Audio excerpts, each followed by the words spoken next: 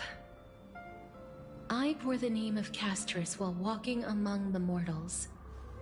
And now, I stand as the demigod of death, the living side of Thanatos.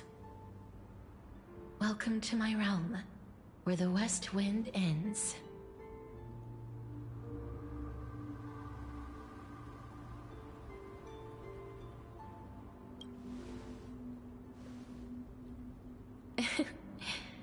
Every departed soul who has arrived here has expressed the same. Did you know? Every flower here was planted by Thanatos himself. These flowers were originally both lifeless and immortal, but in the first rain brought by the River of Souls, they were given new life, flourishing as the bearers of countless souls. And it is my duty as the Master of Death to tend to their well-being and foster their growth in this serene. Similar to the structured cycle of life and death in the mortal world, these flowers too shall wither and fade, returning to the earth and then ascending to the sky with mist and tides. Eventually, they will descend to the mortal land as gentle rain. Every soul undergoes the perpetual cycle of reincarnation, albeit in varied forms, until the world meets its end. Yet, sadly, there's no time left for Emporius to wait for when the flowers bloom again. Now, death is the power at my fingertips. It once led the souls of the deceased here, but I shall open the gate of the Netherworld and return you to the realm of the living. In exchange, please, take the core flame of death with you and complete the flame chase journey. Do not let our work thus far be in vain.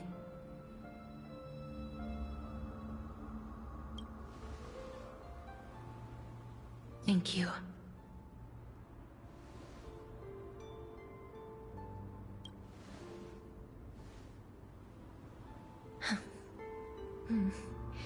Just like the other demigods, I will stay here and embrace my destiny.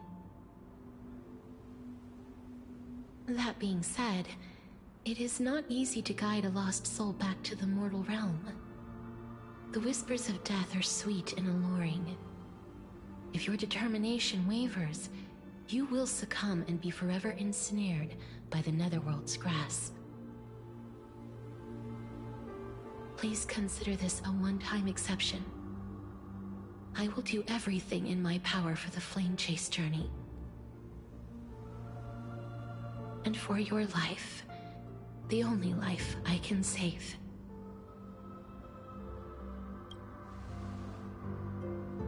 I am glad to hear that.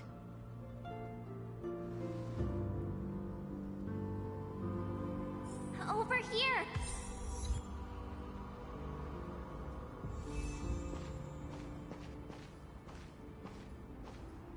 I believe in you.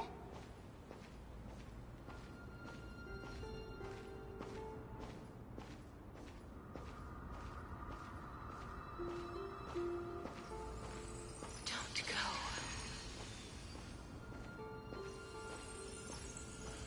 Just forget about all the hardships of the Lift your chin up high and step forward with us toward tomorrow! That's right. Keep your eyes on the dawn.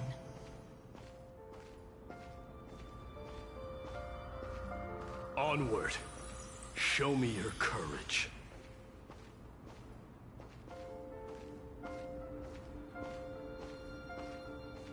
Partner, we shall become heroes together.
of this is proof that you once lived. Your soul, your memories, the years you've journeyed through, and the path they revealed, leading you back home. So, continue onward. Do not stop moving forward, and do not let her sacrifice and the support of all who have stood by you be in vain. Over here, friend! Take my hand. Let's go home.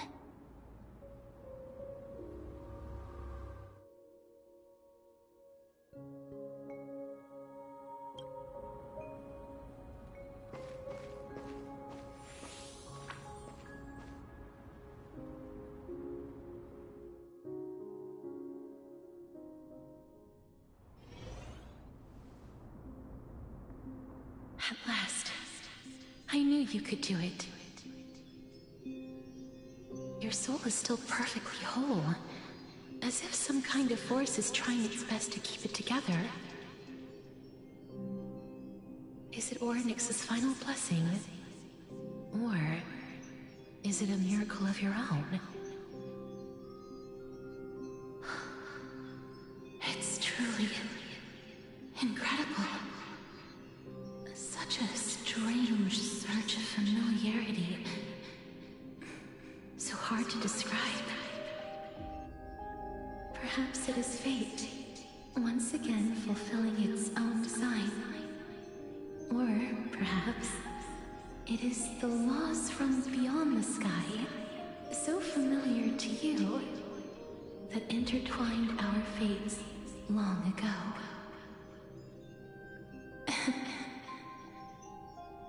It seems that this is the riddle which cannot be solved anytime soon. The sensation of becoming a demigod is truly wondrous. It's as if the river of souls is winding its way through the depths of my spirit, transforming with each breath into a fine rain that nourishes the world. Do you recall that prophecy? At the end of the sea of flowers, the souls of the living shall warm thy fingertips, and after an embrace, there shall be eternal separation. I promised you that I would do everything in my power to give it another meaning. Now, as I stand as a demigod, and destiny draws to a close, I can finally end it in a way that is as beautiful as it deserves. The wish I once sought, but could never grasp, is now within reach. In this brand new world, every blooming life will lift its arms in celebration and recount the profound meaning of this very instant. Every touch, every embrace we share will never again be an ice-cold loss. They will radiate with an intense warmth, sowing love far and wide throughout the land.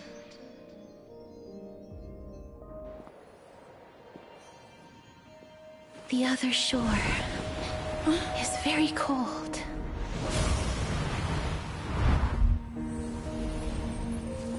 May I borrow your warmth one last time? Thank you for fulfilling this wish of mine. The place I'll be going to is what humans call the Land of Sorrows. But with this heartbeat and the residual heat of this embrace, I shall turn the nether realm into a gentle place of rest.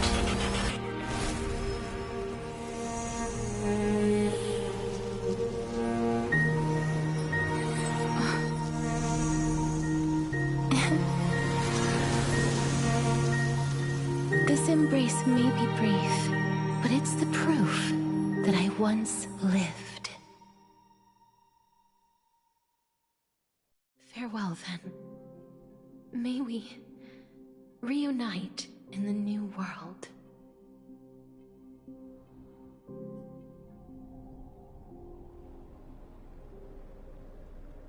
That grand and absurd performance was what you've been seeking your whole life? I gave up everything in search of truth, and it culminated in this very moment. You, on the other hand, performed as I expected. You did not hesitate when you saw the chance to attain power. It's as if you... crave power, like a fly craves rot. Those are your words, not mine. But what you said at the end, did you already know what I had planned for Thynan? I may have lost an eye, but my vision is clearer than anyone else. You've nearly exhausted your humanity. You're no different from my current state as a walking corpse. That's true. I've long since burned to ash over the past 1,000 years. Only he is capable of unleashing a raging fire that rivals our final great enemy, Aquila. So, this is our last chance. How about we let go of the bad blood between us? May I resonate with your core flame, Aglaya? Please do. That's impossible. To persist with your soul thinned to such an extent. You're insane. Just as you fight to lug your corpse onward to complete your unfinished goals, I have my own reasons for doing this. Until Thynan grows into his position as the prophesied leader, I must continue to lead everyone on the flame chase journey. I must keep inching forward, even if only as an empty shell. I've long predicted this was the case, but I didn't think you'd already lost so much. How ironic. We would have avoided so many misunderstandings if you and I had just spoken this candidly before. But casting aside our ideological differences, there is one thing you and I agree on. Thynan. Yes. He was born to be a hero. He understands the hearts of the people, and I can confidently say he is a far better leader than you. Only he is capable of fulfilling your mission. Sadly, he is a man cursed by Nestia. But by my estimates, his horribly elaborate sense of style should not impede Era Nova. Congratulations are in order. We found common ground at the very end of our destined paths. When you put it that way, it makes me want to take back what I said. Aglaya, we're back. Come welcome our great hero reborn from the ashes. I hope he didn't hear your earlier assessment. It wouldn't be the first time I criticized him. A man should be aware of his own shortcomings.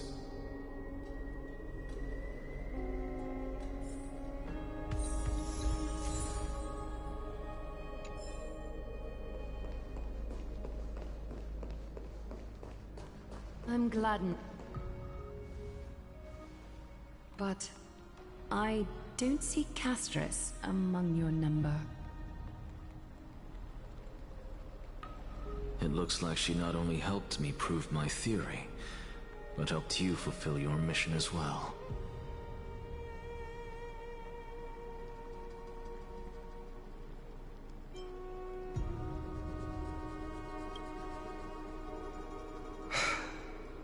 I agree.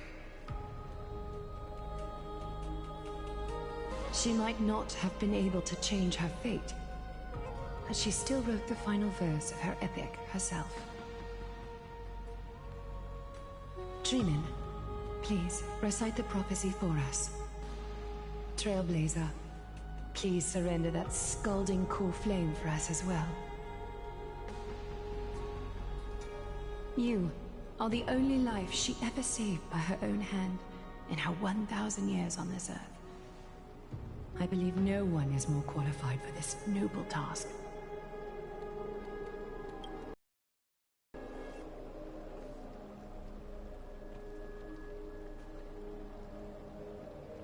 O gods who have returned, and gods who are still watching, today we bring you a soul laid bare. The Hand of Shadow, Thanatos, remembered their name from the past.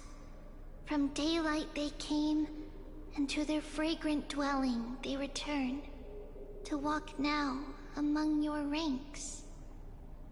And there was one who joined hands with the Titan, a traveler risen from the dead, and reborn among mortal kind. She is the everlasting night, and shall now proclaim in her good name, O Majesty of the 12 Titans, pillars of the world. We seek your divinity to mend the rifts of the world. Fill our bodies with blood of gold, till we wither in willing service to the prophecy. Step forward, trailblazer from beyond the sky, and together with us, surrender the core flame and carve their star into the sky.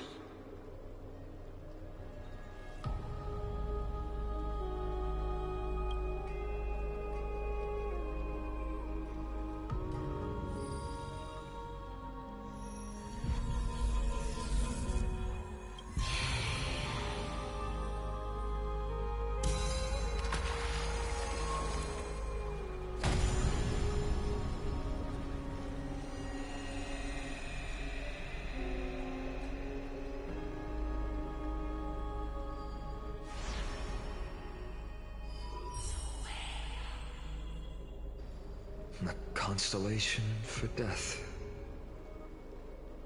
For life and death, to be more precise.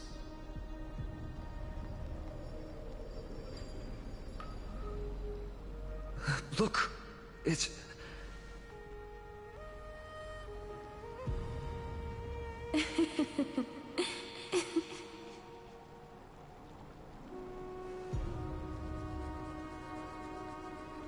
No, it's only a divine echo. I think she's here for the trial.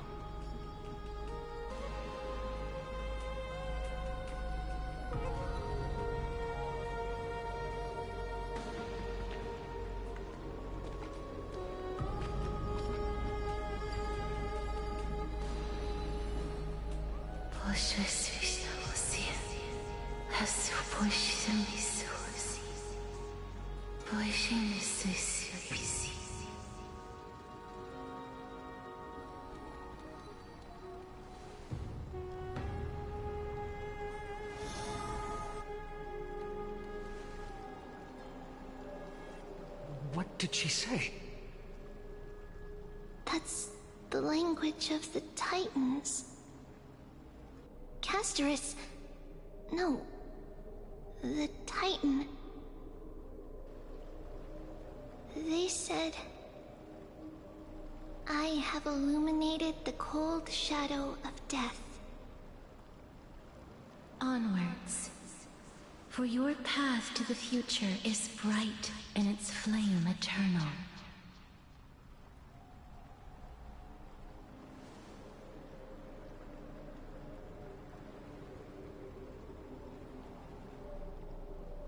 Do not forget.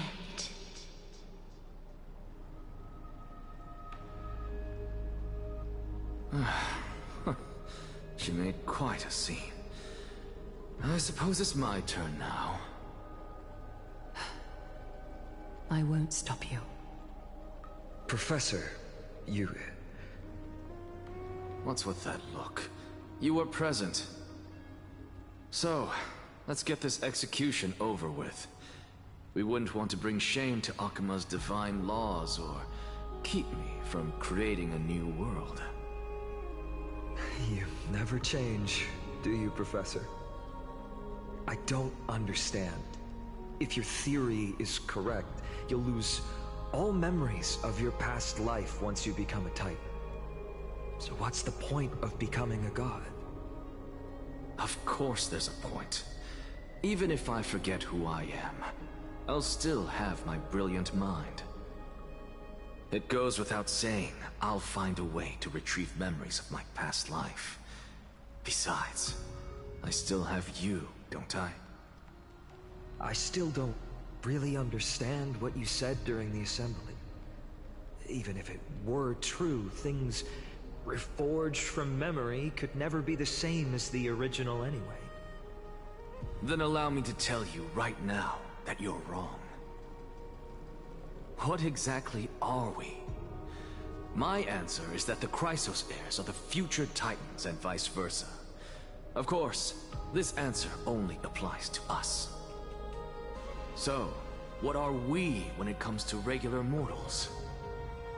The very essence of the world, our souls, are tiny invisible seeds that hold records of each person's memories of the world. And we are the buds that sprout from these seeds to grow into great trees. Is that what new sporism means? Correct.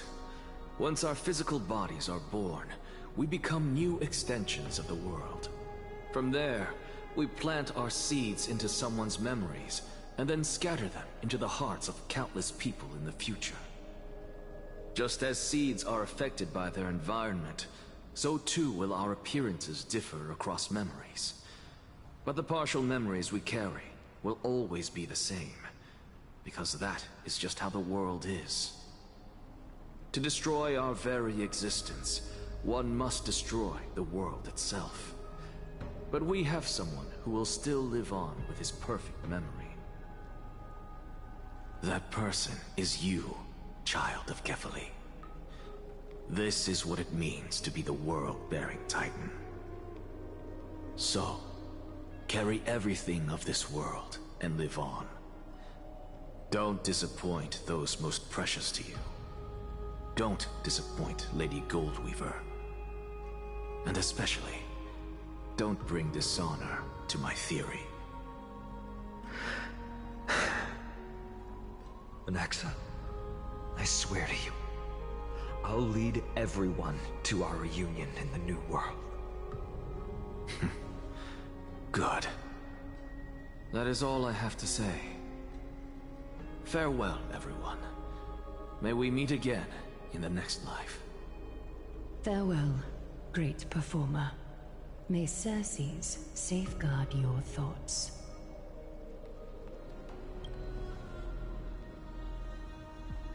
Are you satisfied, Honorable Titan? Very.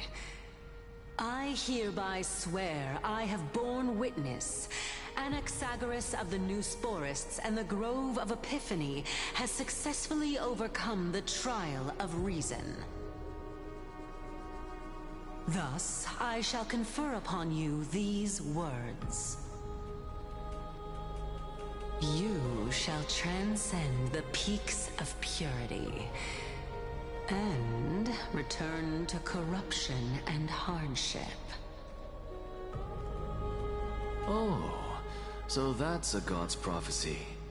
It sounds like you just rephrased my past, present, and future. Oh, Circes. Is that all you've got? Well, you've already transcended the peaks of purity, and you were never the type to give me any leeway. That is true. But I do still have one question. I knew it. What is it? Maybe we're thinking of the same thing. As you've so boldly stated, we and the world itself live on through the memories of others. If that is the case, whose memories did the very first new spore sprout from? How should I know?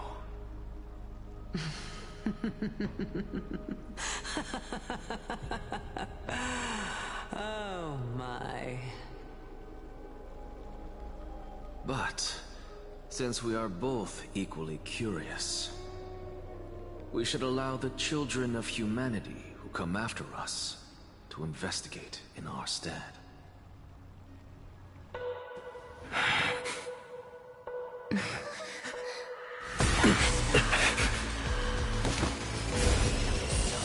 Rejoice, Circes. I will sow the seeds of suspicion in the new world with your soul! And now, the objective is complete. That is all.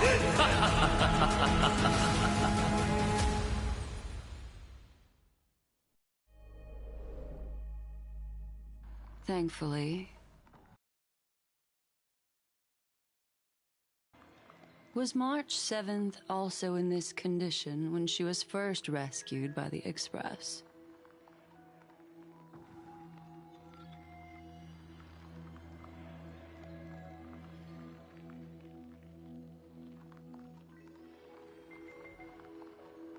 But she still woke up naturally.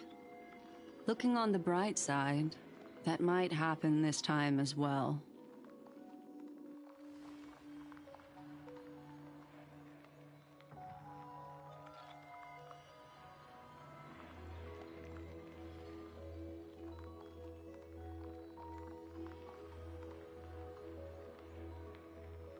I do not have conclusive evidence, but judging by her current condition, perhaps March 7th's memories have been hijacked. Think about it, Miss Himiko. What will happen when someone loses their ability to remember?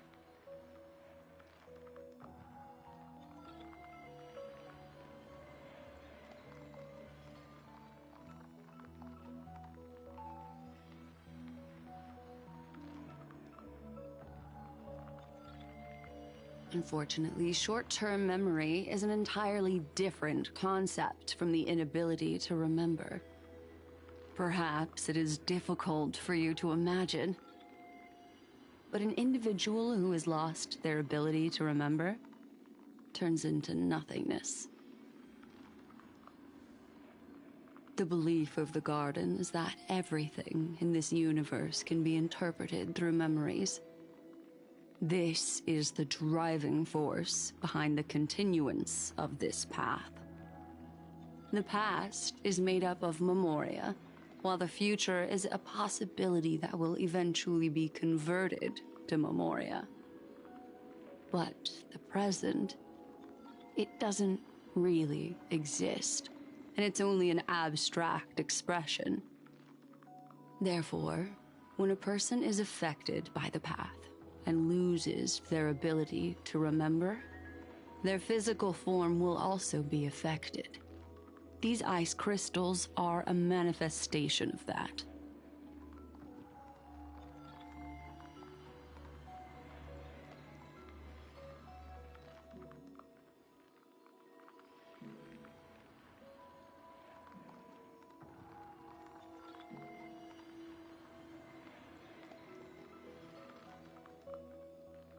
Is Miss Himiko suspicious of me?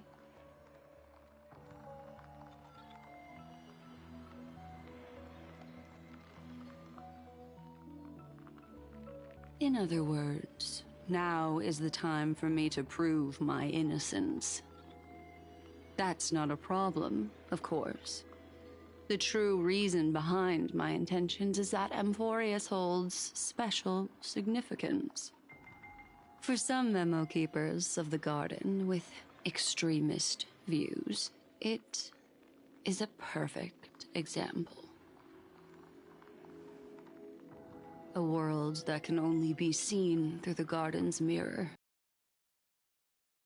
Right to keep the world in their private collection.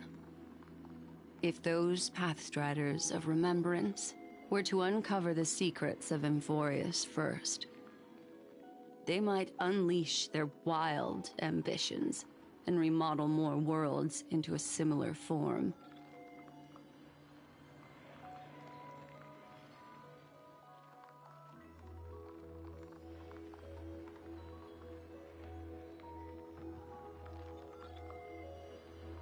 I chose to remain quiet before, because I did not want to involve you in the Garden's internal conflicts.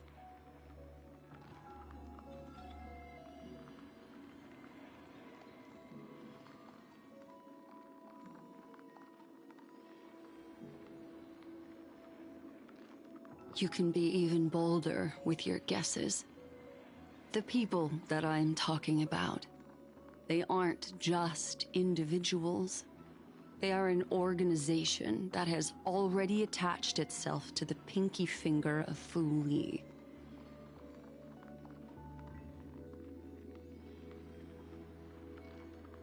I cannot be certain, but at the very least, they are capable of doing so.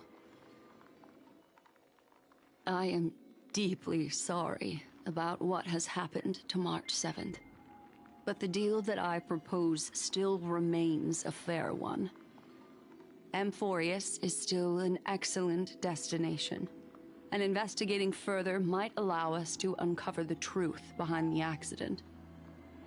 Miss Himiko, the wisest choice right now is for us to continue cooperating.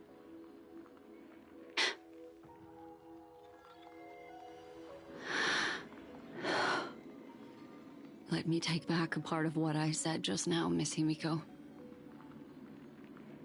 Although we indeed struck a deal, it seems like I have involved you in some unforeseen danger. Please accept my deepest apologies.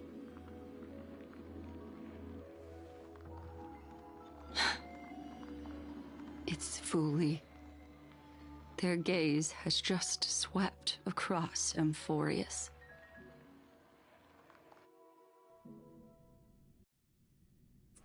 Oh, how interesting.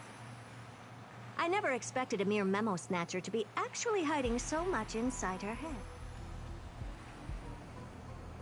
What's even more interesting is that the word Amphorius has appeared in her subconscious. This lady seems to be having fun. Is she usually like this? It's hard to explain.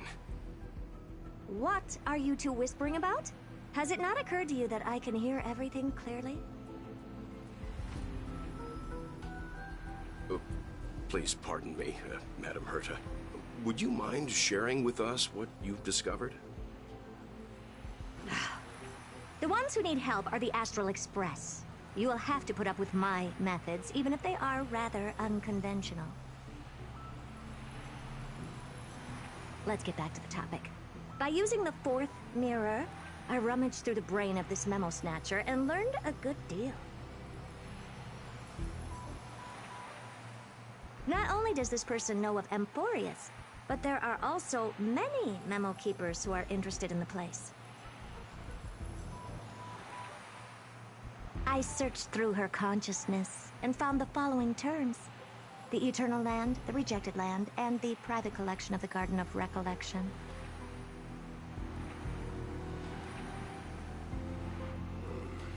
It seems like Miss Black Swan is indeed hiding some things from us. Since I'm not able to find any useful clues from the outside, why don't I personally visit this mysterious Amphorius? You're planning to head to Amphorius yourself? Yes, but not in the flesh like you all foolishly did. See these Herta mirrors? With them, I can project my data spirit entity to any corner of the cosmos through spatial warps, without even needing to leave my room. But of course, these corners of the cosmos must be within the coverage zone of inter-astral peace communications. After all, this is collaborative technology. I see. You do seem like the more indoor type. Although that star zone is not within the network of the IPC, the Express itself can serve as a signal station, give me the astral chart coordinates. Then, sit back and enjoy the show.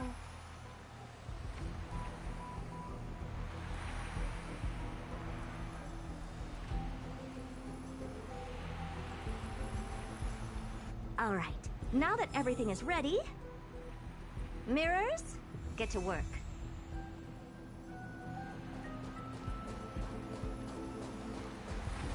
First mirror, input the coordinates. You'll be in charge of the spatial warp. As you command, Madam Herda. The preparations are complete. I wish you a pleasant journey ahead. Second mirror, prepare for the thought refraction. There's still some distance from the Astral Express to the Amphoria's celestial body. You're in charge of sending me over. This time, raise the power to the maximum. Don't be stingy. Oh, okay. I won't fail the mission, Madam Herda.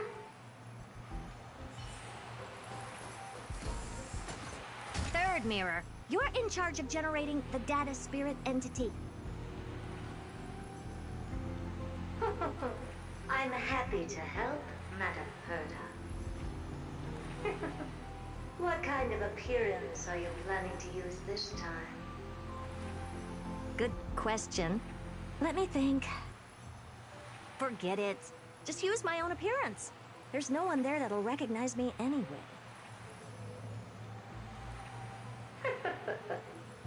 As you wish.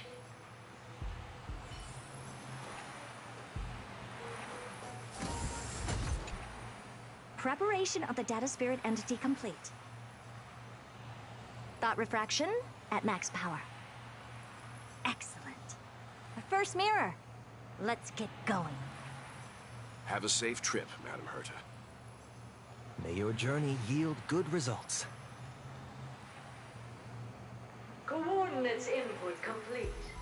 Preparing to activate spatial warp. Destination, unknown celestial body, Amphorius. Spatial warp countdown. 5, 4, 3, 2, 1. Warp activated.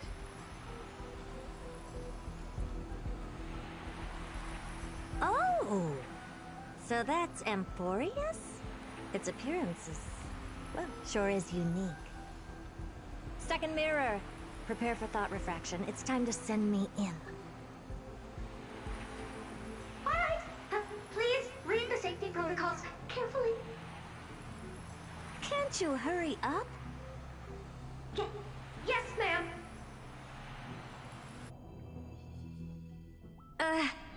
I didn't expect it to be so turbulent. I should have asked the second mirror to use slightly less power. What a magnificent sight! Is this the entrance to Amphorius? Let's see. Perhaps I'll be able to find a way in.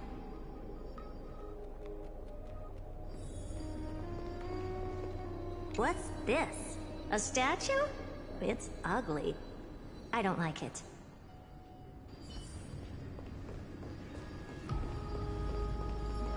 What's this? How creepy. Oh, it moves? Who are you trying to scare?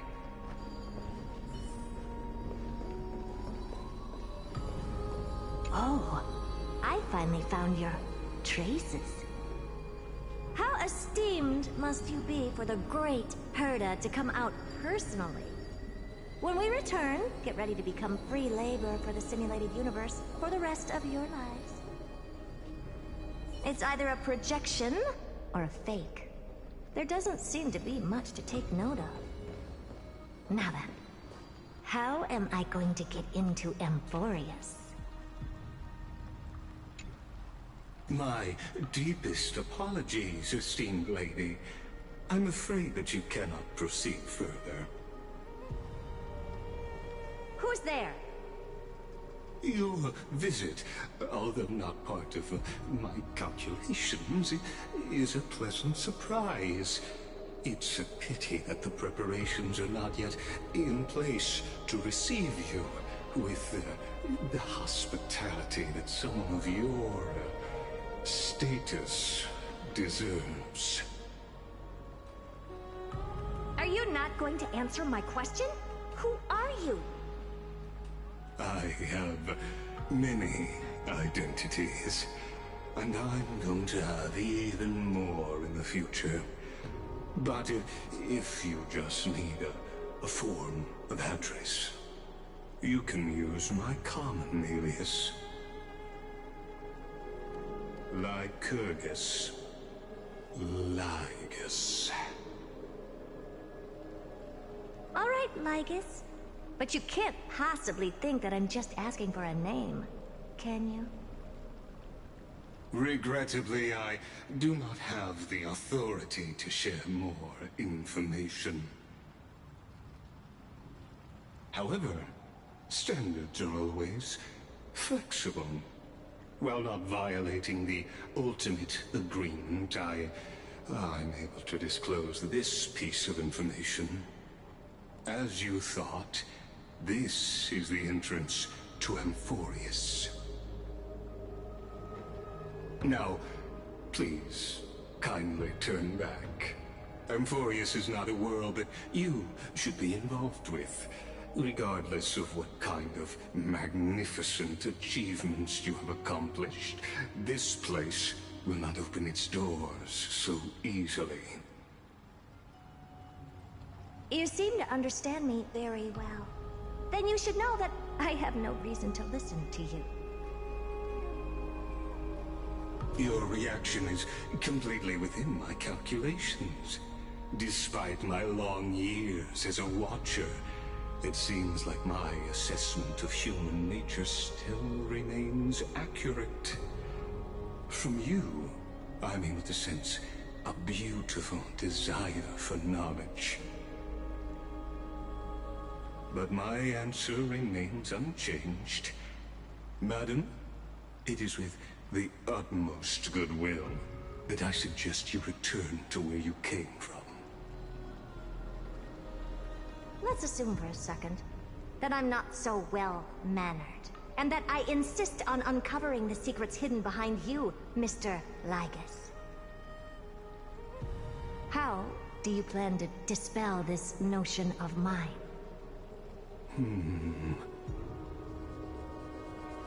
Within the scope of the ultimate agreement, there are 178,244 logic chains at my disposal to convince you.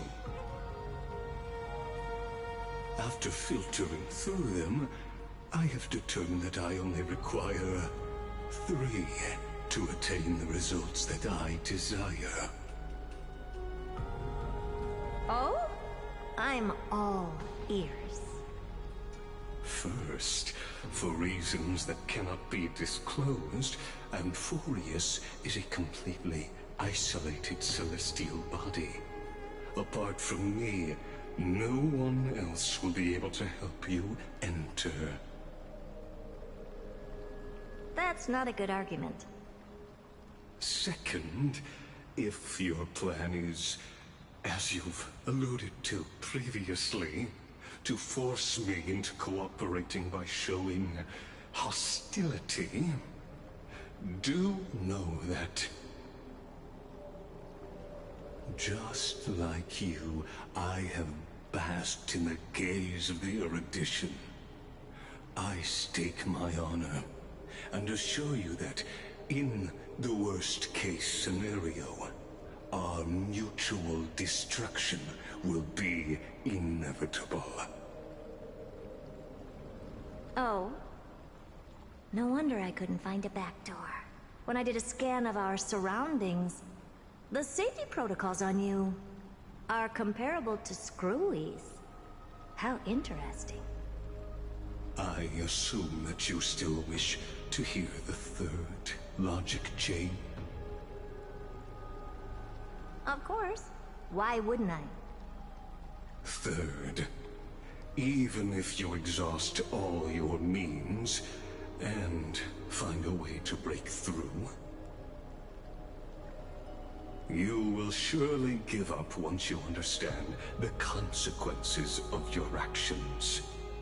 After all, throughout your long life, as much as you'd hate to admit, your conscience has played a crucial role. What a brazen robot. You think that you can actually understand me through your paltry calculations? But since you put it that way, why don't you tell me what these consequences will be? It concerns the third path that is entangled with Amphoris. A path that you and your friends still very much lack understanding of. The destruction.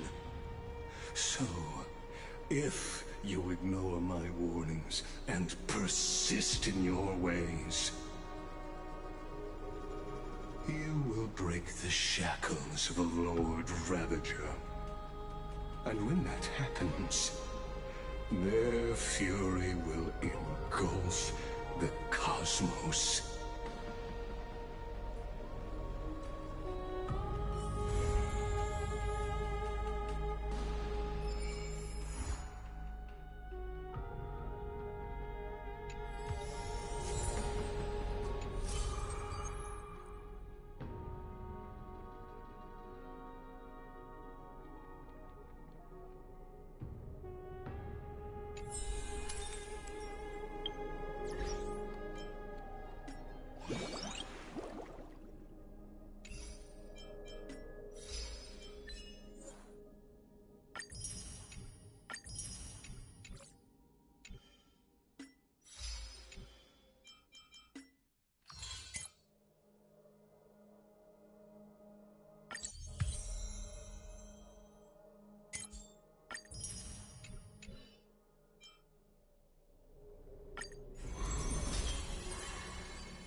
Do not make him your enemy, even though he may seem frail and weak.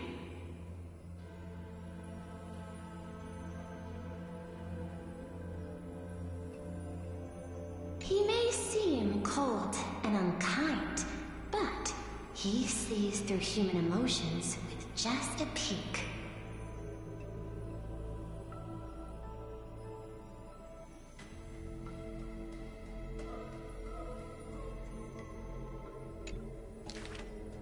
All is science, and human wisdom knows no bounds. Both martial prowess and emotions are knowledge that can be found.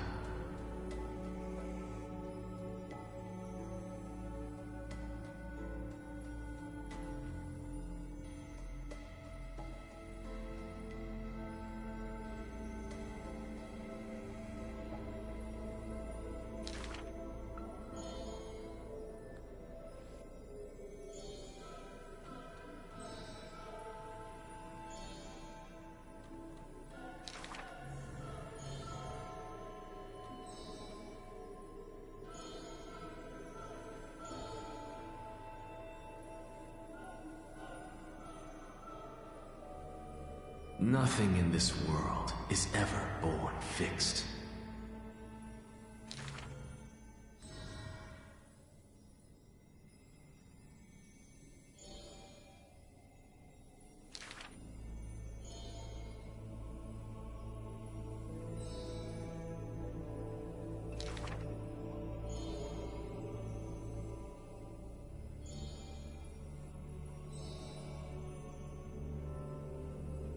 I thank this misfortune's severity.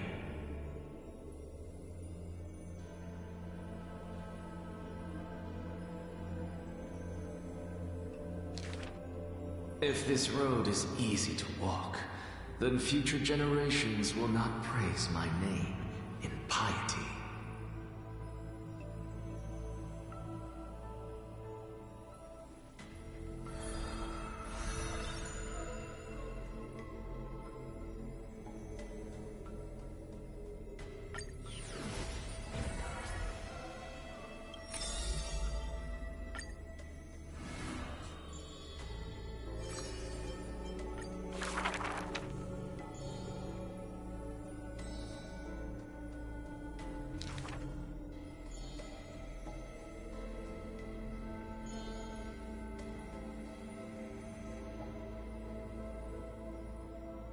Before a strong wind, a weak nobility cannot stand.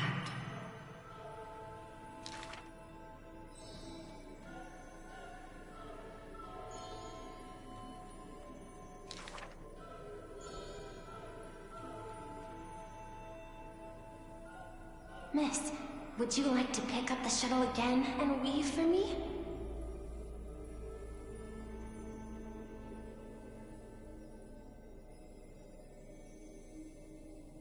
Though I can no longer see, I still want to don the garments you weave.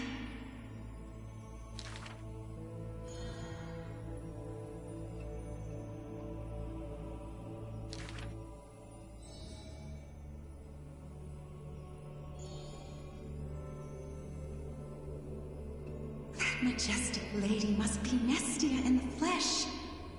The mistress's beauty is quite reduced by a maidservant so unsightly.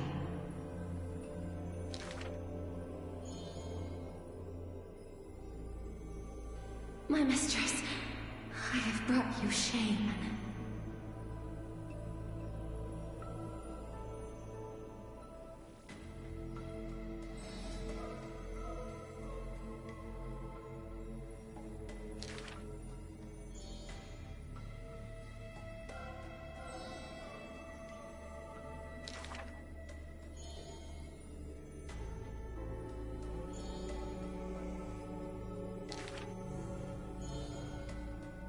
Why are those that appear so fair in fact ugly in truth? Why do faces unsightly contain souls cut from noble cloth? Why can the blind see the light? And why do those with eyes only see night?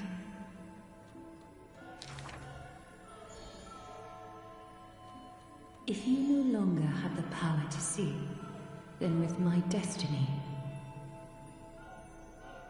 I'll exchange for eyes that can see everything.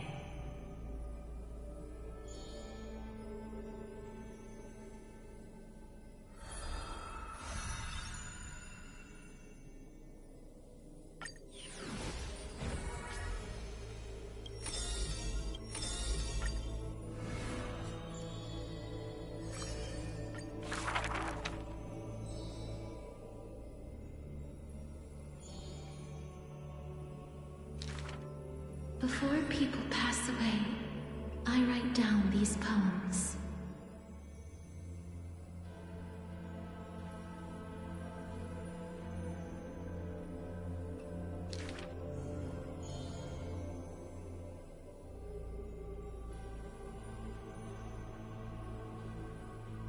My poems are still too green. Not worthy to be.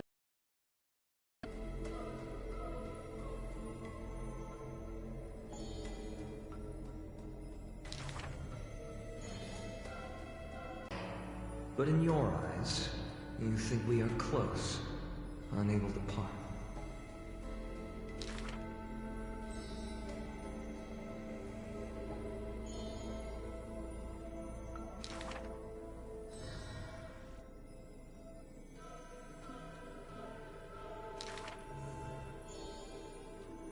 This is truly difficult to write.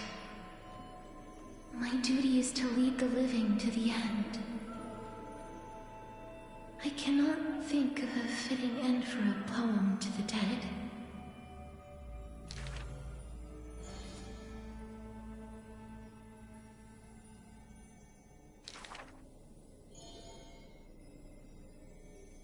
What What she brings is not only death.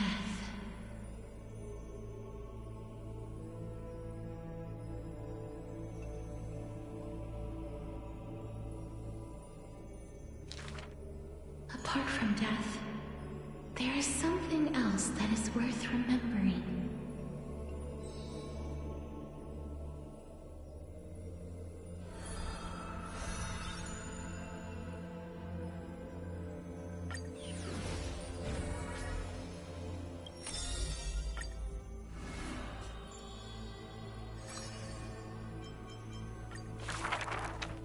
To die for glory is not eternal sleep. The world after death is superior to reality and basks in light.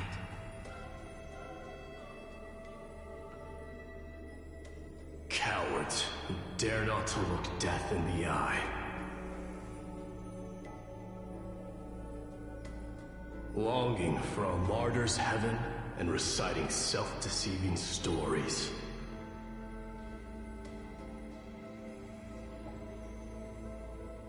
True warriors should treat that paradise with spite.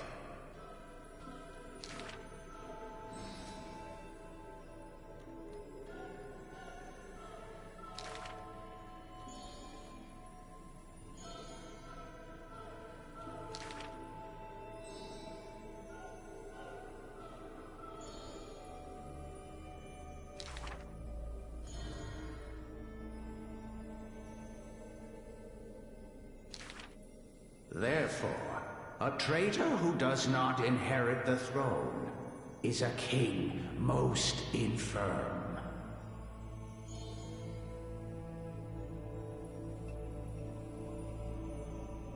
These are not rumors unfound.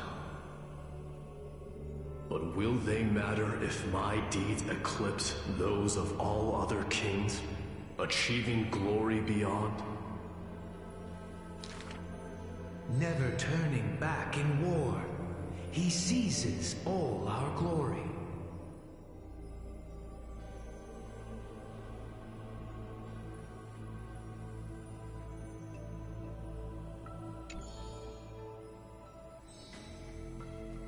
Your glory lies not in death, but in my hands.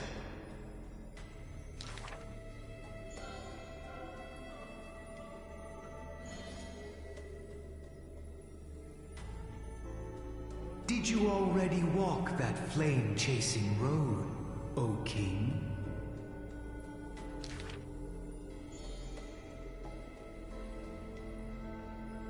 There's nothing else worthy of the hunt, for I am the blazing fire at the journey's end.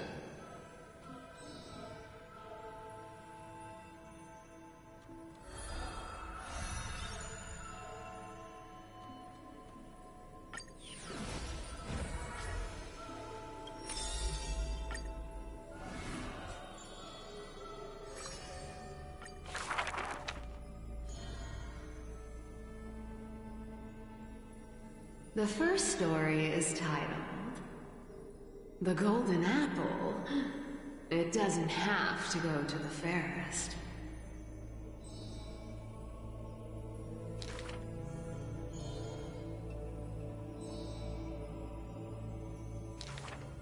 The second story is titled Trying to Argue? Don't trick yourself, please.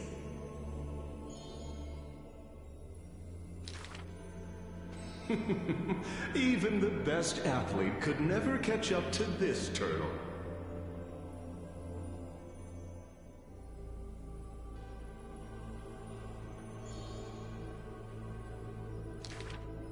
The third story I will tell is titled A Competition in Trickery. Who do you think is the Grandmaster?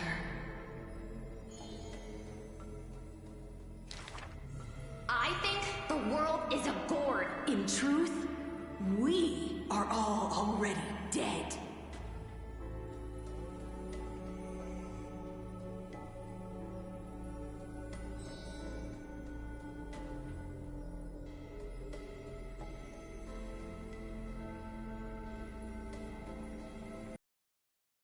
Zagreus can only tell lies. And I am Zagreus. The fourth story is called You Like Money. Good. But you must pay the price.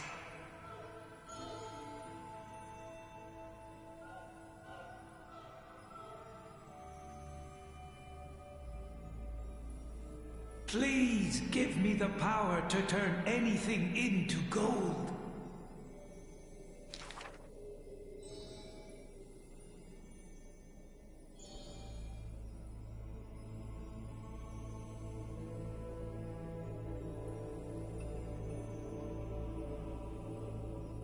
Go back and check your vault.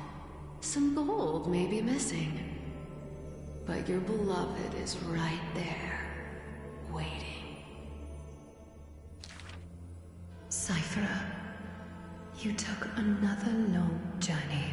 And we want to hear your fun stories!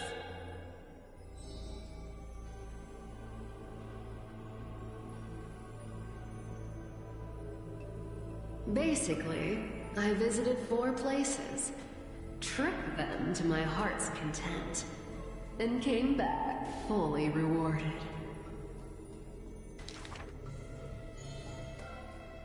The dawn will never cease, and the thief star wanders in foreign lands. How would you know that I am not lying right now?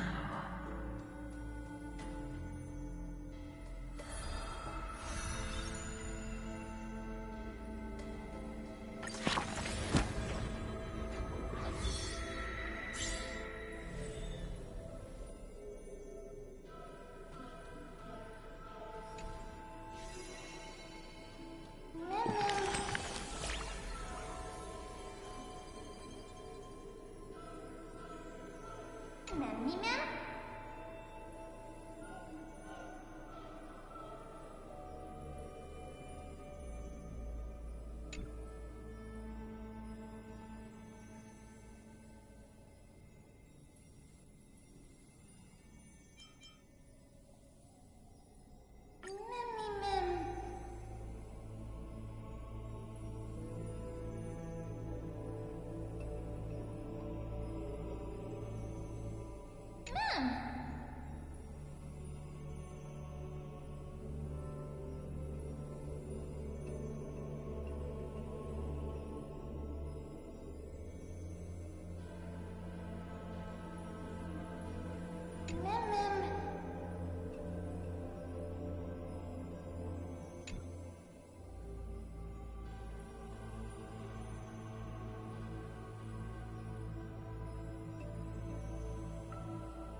Mom?